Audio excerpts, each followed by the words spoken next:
Y nosotros nos vamos a ir a la lectura del Evangelio de Lucas. Hoy vamos a estar leyendo el capítulo 24, del capítulo 24, versículo 13 al 35. Les voy a dar tiempo para que usen sus Biblias, por favor, y vayan a ese capítulo 24 nuevamente del Evangelio de Lucas, arrancando en el versículo 13 hasta el versículo 25.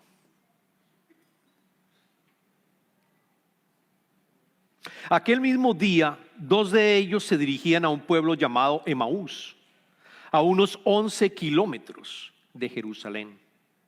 Iban conversando sobre todo lo que había acontecido.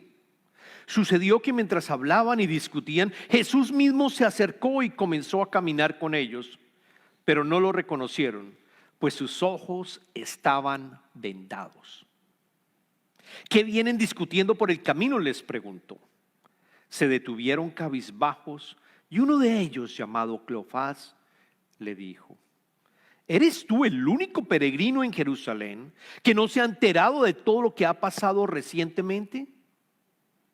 ¿Qué es lo que ha pasado?, les preguntó. Lo de Jesús de Nazaret. Era un profeta, poderoso en obras y en palabras, delante de Dios y de todo el pueblo. Los jefes de los sacerdotes y nuestros gobernantes lo entregaron para ser condenado a muerte y lo crucificaron. Pero nosotros abrigábamos la esperanza de que Él era quien redimía a Israel. Es más, ya hace 3 días que sucedió todo esto. También algunas mujeres de nuestro grupo nos dejaron asombrados. Esta mañana, muy temprano, fueron al sepulcro, pero no hallaron su cuerpo. Cuando volvieron, nos contaron que se les habían aparecido unos ángeles quienes les dijeron que Él está vivo. Algunos de nuestros compañeros fueron después al sepulcro y lo encontraron tal como habían dicho las mujeres, pero a Él no lo vieron. Qué torpes son ustedes, les dijo, y qué tardos de corazón para creer todo lo que han dicho los profetas. ¿Acaso no tenía que sufrir el Cristo estas cosas antes de entrar en su gloria?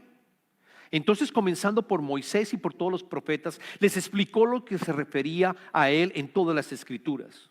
Al acercarse al pueblo a donde se dirigían, Jesús hizo como que iba más lejos, pero ellos insistieron: quédate con nosotros que está atardeciendo, ya es casi de noche. Así que entró para quedarse con ellos. Luego, estando con ellos a la mesa, tomó el pan, lo bendijo, lo partió y se lo dio. Entonces se les abrieron los ojos y lo reconocieron, pero Él desapareció. Se decían el uno al otro: ¿no ardía nuestro corazón mientras conversaba con nosotros en el camino y nos explicaba las Escrituras? Al instante se pusieron en camino y regresaron a Jerusalén. Allí encontraron a los 11 y a los que estaban reunidos con ellos. Es cierto, decían, el Señor ha resucitado y se le apareció a Simón. Los dos, por su parte, contaron lo que les había sucedido en el camino y cómo habían reconocido a Jesús cuando partió el pan. Esta es palabra de Dios. Los invito a que oren conmigo. Padre amado, te damos infinitas gracias por tu palabra. Te damos también gracias porque tú nos has llamado hoy a estar en tu templo, a adorarte. Nos has invitado a adorarte y hemos respondido, Señor.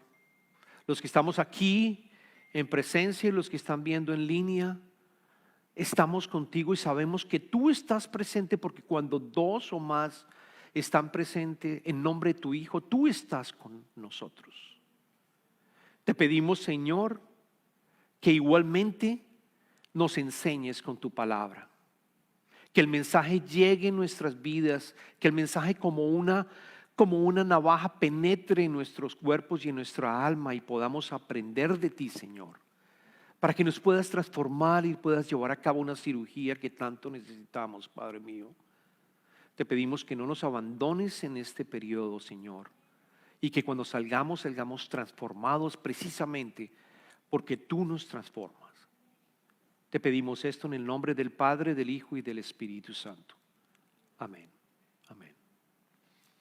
Esta historia del camino de Emaús es de las historias más ricas que podemos encontrar en el Evangelio.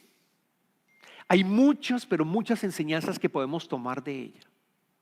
Pero lo que yo les voy a traer en el día de hoy es precisamente la enseñanza que tienen estas dos personas que están caminando a Emaús y que representan de cierta manera a dos tipos de creyentes, a dos tipos de discípulos. El primero es aquel que, sabiendo las Escrituras, que habiendo leído las Escrituras, tomado clases del Evangelio, sabiendo que Jesucristo había resucitado, vive una vida sin resurrección, vive una vida sin Cristo, vive una vida en la oscuridad.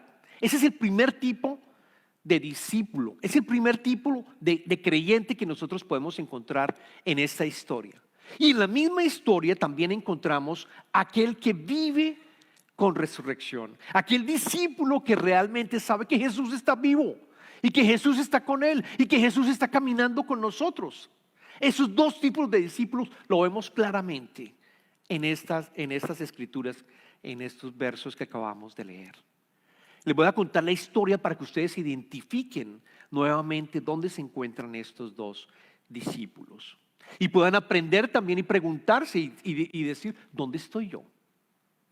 ¿Soy yo uno de ellos que está caminando de Jerusalén a Emaús con la oscuridad, sin ver a Jesucristo, vendado? O quizás soy el segundo que realmente entendí y que realmente las Escrituras me han abierto mi entendimiento y sé lo que hizo Jesucristo por mí y sé que Él está vivo y sé que Él está caminando conmigo. Esa historia ocurrió el mismo día que Jesucristo resucitó. Es el último capítulo del Evangelio de Lucas, el último capítulo en donde se cuentan tres cosas importantes: la resurrección de Jesucristo, el camino de Emaús, que es el que estamos en este momento leyendo. Después Él aparece a los discípulos en ese mismo capítulo y por último Él asciende al cielo. Esos cuatro acontecimientos están en este capítulo, que es súper importante para la cristianidad, porque sin resurrección no hay cristianismo, porque sin resurrección no tenemos esperanza. Luego es supremamente importante y me llama la atención que el evangelista Lucas colocó este evento, esta historia, justo después de la resurrección. Se le apareció a María Magdalena y después a estas dos personas que eran discípulos de Jesucristo, pero que no eran parte de los 12. Conocían a Jesucristo, pero no eran parte de los 12. Eran judíos que habían recibido el mensaje. Y después sí se le aparece a los discípulos, a los 12 discípulos. Pero el primero se le aparece a estas dos personas, Cleofás y otro más. Así que tú eres uno de ellos en esta historia. Y quiero que te incluyas como uno de ellos en la historia que está caminando. ¿Por qué salían de Jerusalén a Emaús? Muy seguramente vivían en Emaús y habían ido al Passover. Cuando ellos vieron cómo ajusticiaban a Jesucristo, lo crucificaban y se quedaron 3 días. Las Escrituras dicen que se quedaron 3 días y precisamente están regresando a su sitio después de haber escuchado que María Magdalena los había encontrado. Lo vamos a ver más adelante. Entonces están regresando a Emaús porque habían estado después de la Pascua, quizás vivían allá. Y volvamos a leer algo bien interesante en el versículo 15, que es como se inicia la aparición de Jesucristo. Sucedió que mientras hablaban y discutían, Jesús mismo se acercó y comenzó a caminar con ellos, pero no lo reconocieron, pues sus ojos estaban velados. La manera como lo explica las Escrituras es como si Jesucristo siempre hubiera estado con ellos. hubiera estado caminando. Si lo ven claramente y en todas las versiones que ustedes tienen, se van a dar cuenta que iba básicamente, es como si estuviera caminando y se acerca, es como si estuviera atrás con ellos, pero llega y se acerca, como que va a una velocidad mucho más alta para encontrarse con ellos. Luego él estaba y se acercó. Es como en nuestros países, por ejemplo, seguramente todos los países. Yo soy de Bogotá y en Bogotá cuando uno va al centro de la ciudad hay mucha gente. O aquí quizás cuando ustedes están en alguna de las ciudades de Estados Unidos, en Nueva York, hay mucha gente y todo el mundo está caminando y uno sabe que de pronto hay alguien allí que se le acercó y llegó al mismo ritmo en que tú estabas caminando y de pronto empiezas una conversación o de pronto no. O de pronto estás haciendo hiking en inglés, no sé cómo se llamará hiking en inglés, traducirlo, pero en hiking también ocurre, está uno haciendo hiking y alguien viene por detrás a la misma velocidad más o menos y empieza a establecer la conversación. Me encanta y quiero que entiendas, Jesucristo estaba con ellos, pero dice claramente, no lo reconocieron, pues sus ojos estaban velados. ¿Por qué estaban velados? Muy seguramente porque estaban tristes. Más adelante lo explica que estaban cabizbajos. Muy seguramente estaban tristes, sin esperanza, derrotados porque esperaban que Él fuera el Mesías. Y no fue el Mesías, sino fue crucificado en una cruz, en un madero. Estaban desesperados y no veían absolutamente la verdad. Estaban sin ninguna esperanza. Y después empieza Jesucristo a hacer preguntas. Y me encanta la manera como Él hace las preguntas, que nosotros deberíamos aprender también a hacerlas. Que nosotros deberíamos hacer preguntas de tal manera, nosotros como creyentes, de tal manera que la otra persona pueda también contarnos cómo está. Y de cierta manera también pedirle nosotros, si necesita algo, ayudarlo o incluso orar por esa persona. Noten cómo Jesucristo empieza haciendo la pregunta en los versos 17 y 19. ¿Qué vienen discutiendo por el camino?, les preguntó. Se detuvieron cabizbajo y uno de ellos, llamado Cleofás, le dijo: ¿eres tú el único peregrino en Jerusalén que no se ha enterado de todo lo que ha pasado recientemente? ¿Qué es lo que ha pasado?, les preguntó. Fíjense, es el mismo Jesucristo que hace preguntas. Jesucristo siempre hacía preguntas. Constantemente hacía preguntas. Y cuando le preguntaban algo, Él respondía con otra pregunta o con una parábola. Pero siempre está cuestionándonos en sus preguntas. Y es algo que nosotros deberíamos, como lo mencionaba anteriormente, hacer. Cuando algunos de nosotros vamos a Team, por ejemplo, a servir, esa es una de las preguntas que les hacemos en Team, Tomball Emergency Organization Ministries. Vamos a servir los martes primeros de cada mes. Como Covenant, vamos todos juntos.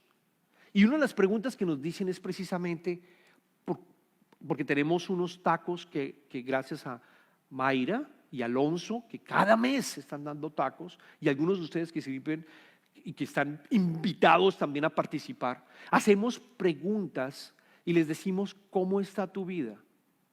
¿Qué puedo orar por ti? ¿Cómo va el trabajo? Son preguntas que abren la conversación. Es exactamente lo que Jesucristo hizo acá. Jesucristo hizo esa pregunta y después empieza la conversación. Y me encanta, siendo Él el centro de la historia, está preguntándole: cuéntenme, ¿qué es lo que ha pasado? Siendo Él el centro de la atención. ¿Y cómo responden a esas preguntas? Lo vimos en el verso 17, se detuvieron cabizbajos. Y ese es el discípulo, en mi opinión, y que quiero que entiendan, el discípulo que vive una vida sin resurrección. Es el discípulo que sabe que Jesucristo resucitó, que lee las Escrituras, que Jesucristo resucitó, pero que como que está aquí en la mente, pero no lo ha internacionalizado, no lo ha interiorizado. Está viviendo su vida sencillamente sabiendo virtualmente que Jesucristo resucitó, pero no tiene la conciencia de que es así, que Él está contigo, que Él está caminando, que Él está avanzando contigo, que Él está en el momento que tú oras, que Él está en el momento que tú estás trabajando, que está en el momento en que tú le pides. Él te escucha, Él está vivo, Él está vivo. Y esa es la gran diferencia que había en los primeros discípulos.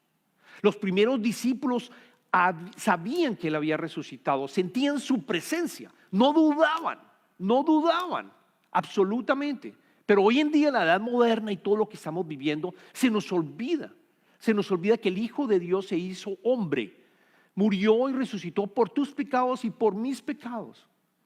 Y que gracias a eso tenemos redención y podemos tener vida eterna. Y podemos tener a Dios con nosotros. Emmanuel, Dios con nosotros. Es poderoso. Es algo que nosotros deberíamos volver otra vez a hacernos la pregunta. ¿Estoy viviendo una vida con Jesús resucitado? ¿O estoy viviendo una vida sin Jesús? Jesús resucitó, pero como que no lo siento, como que no percibo que Él esté presente conmigo. Y sabían todos, ellos sabían absolutamente todos, sabían quién era Jesús de Nazaret. Decían, ellos mismos dijeron, si recordamos, leímos que decían que había sido un profeta de grandes obras. También sabemos, por ejemplo, que ellos decían que había sido crucificado y que María Magdalena había encontrado la tumba vacía. Sabían todos los hechos de la muerte y resurrección de Jesucristo. Pero noten lo que decía el verso 17, estaban cabizbajos, tan cabizbajos estaban que no se daban cuenta que Jesucristo estaba allí presente. Estaban cabizbajos, estaban en oscuridad. Ese es el primer tipo de discípulo. Y me recuerda, yo les había mencionado una historia cuando se implementó la electricidad en este país. En el año de 1936 se implementó la electrificadora rural de los Estados Unidos. Empezó a colocar electricidad fuera de las ciudades importantes en este país. Solo había New York, Washington y otras ciudades. Entonces en 1936 empezó, cuando el presidente Abraham Lincoln empezó a colocar las electricidades en las zonas rurales, en los ranchos. ¿Y saben qué pasaba? Les instalaban la electricidad y la gente decía, yo prefiero seguir en la oscuridad, porque yo no sé cuánto va a costar. Había ignorancia. Es la misma ignorancia que recibimos hoy en día del mundo. Que va a colocar electricidad, eso va a ser mucho más costoso.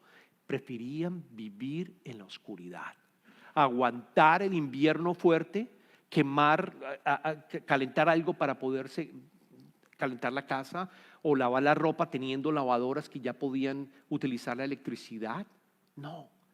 Y después algunos, dice la historia, decidían contratar la electricidad. Vamos a firmar el contrato de la electricidad. Pero ¿saben qué hacían? Por la noche trataban de buscar las lámparas de queroseno y no las encontraban algunas familias. Y decían entre todos, vamos a prender la electricidad solamente para encontrar el queroseno y la lámpara, de tal manera que podamos después prender el queroseno y la lámpara y la apagas la electricidad.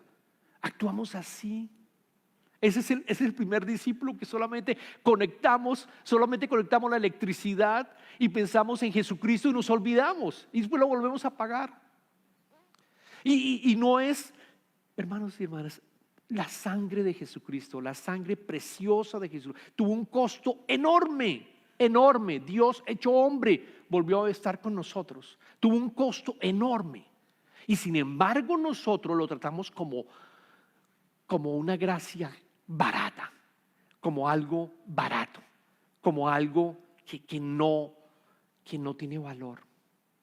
Y cuando está disponible 7x24, te puedes conectar al reino de Dios, y a la electricidad 7x24, todo el tiempo en tu vida. Y esa es la invitación. Y notamos nosotros que después de escuchar la conversación, después de haber estado ellos dos, los discípulos, en el verso 25, en el verso más adelante, empiezan ellos a hablar, empiezan ellos a conversar con Jesucristo. Pero antes de pasar a eso, quiero decirles a aquellos que todavía piensan que viven sin Jesucristo, sin una resurrección, Jesucristo les va a decir, les dije yo que se colocaran esta historia. Quiero que vayan al verso 25 y 27.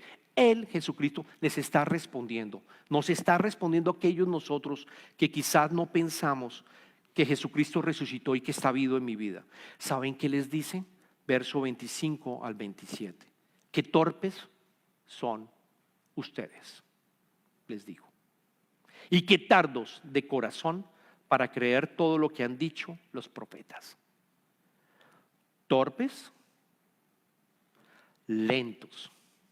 Torpes porque ignoramos las escrituras. Lentos porque a pesar de que las hemos escrito, las hemos leído, duramos mucho tiempo en entenderlo y tener acceso a este reino de la electricidad del reino de Dios, porque demoramos. Y después, perdón, aquí me perdí. ¿Acaso no tenía que sufrir, les dice Jesucristo en el verso 26? ¿Acaso no tenía que sufrir el Cristo estas cosas antes de entrar en su gloria?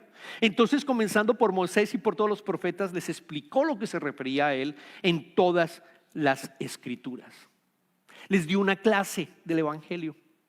Tomó el Antiguo Testamento completamente, desde Moisés y todos los profetas, Isaías, Malaquías, Daniel, en los salmos, que muestran que Jesucristo iba a sufrir, que era el Mesías, iba a sufrir, iba a ser crucificado en un madero para la redención no solamente de Israel, sino también de todos nosotros. Estaba escrito, se los explicó.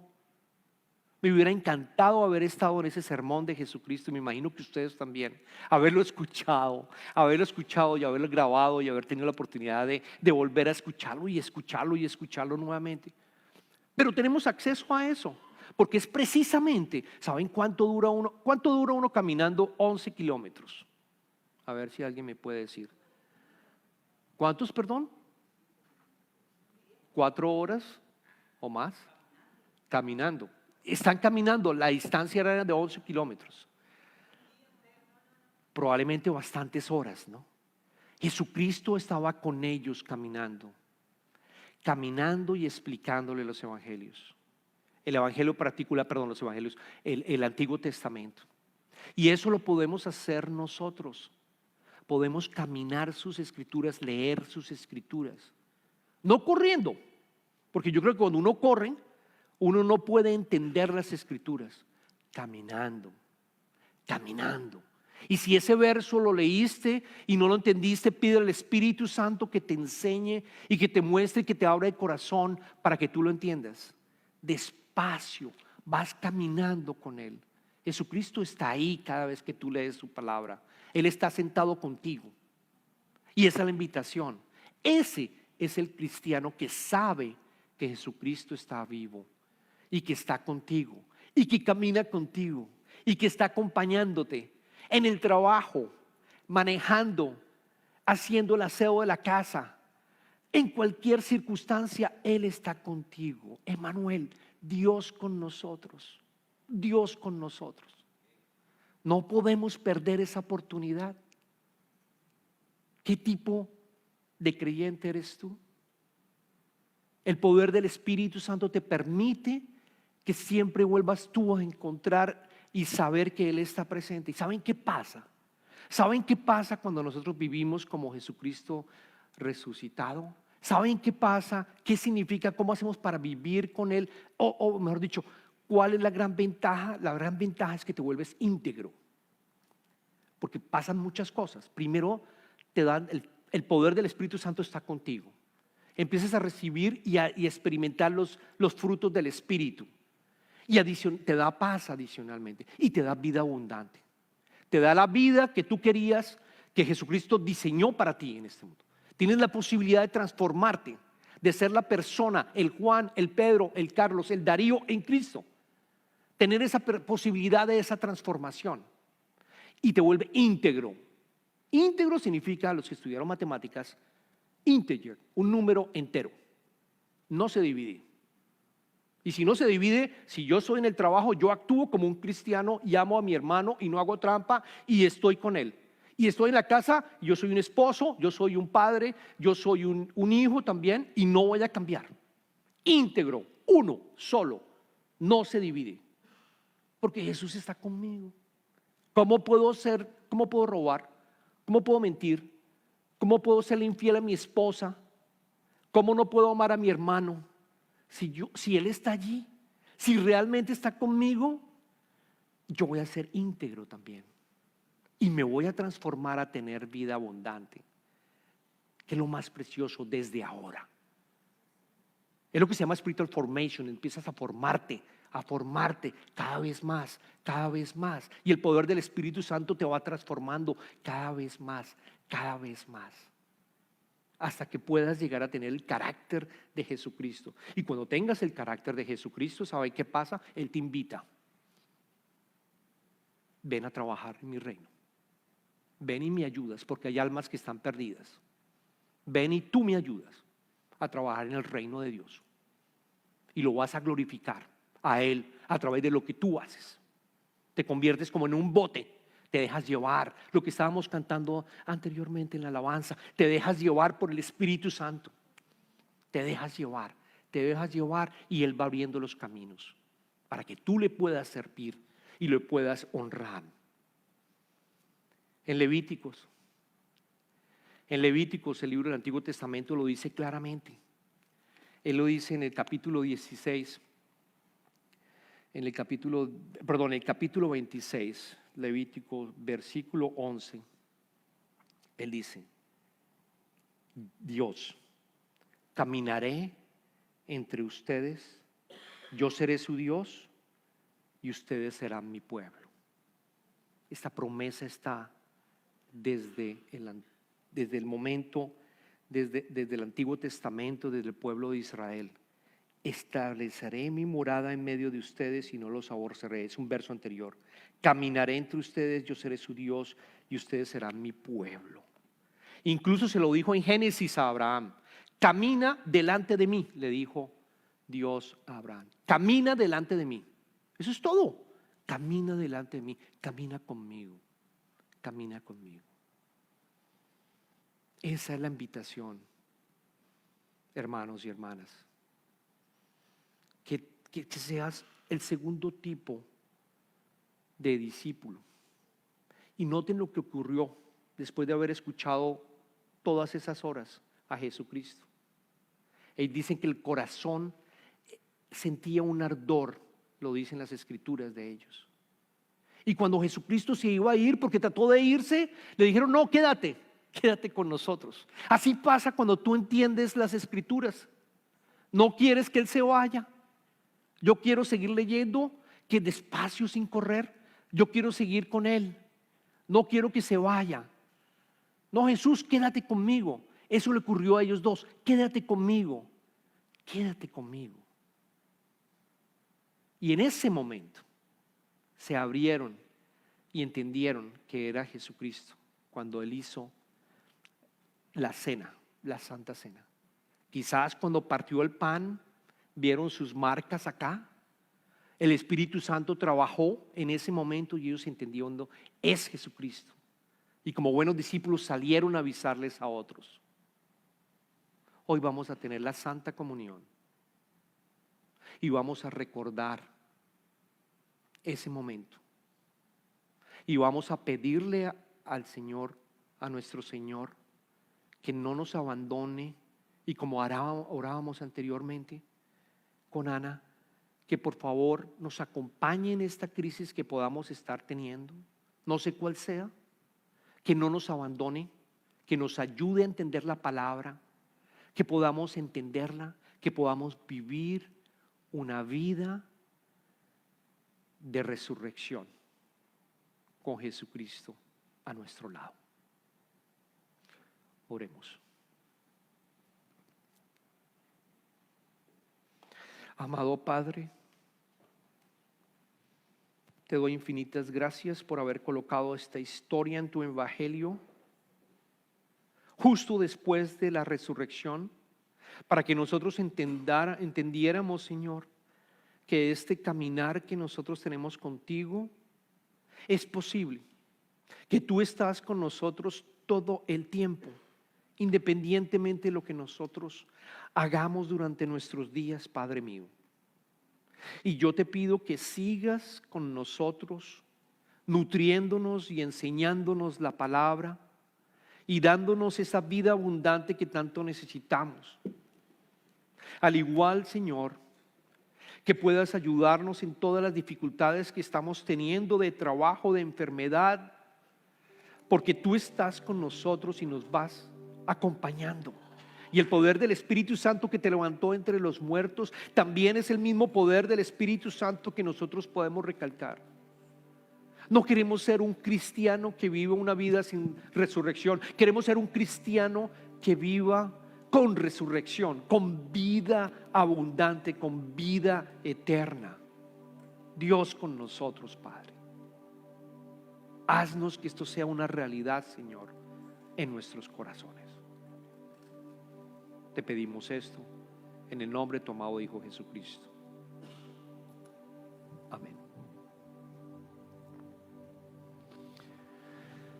En este momento vamos a pasar las ofrendas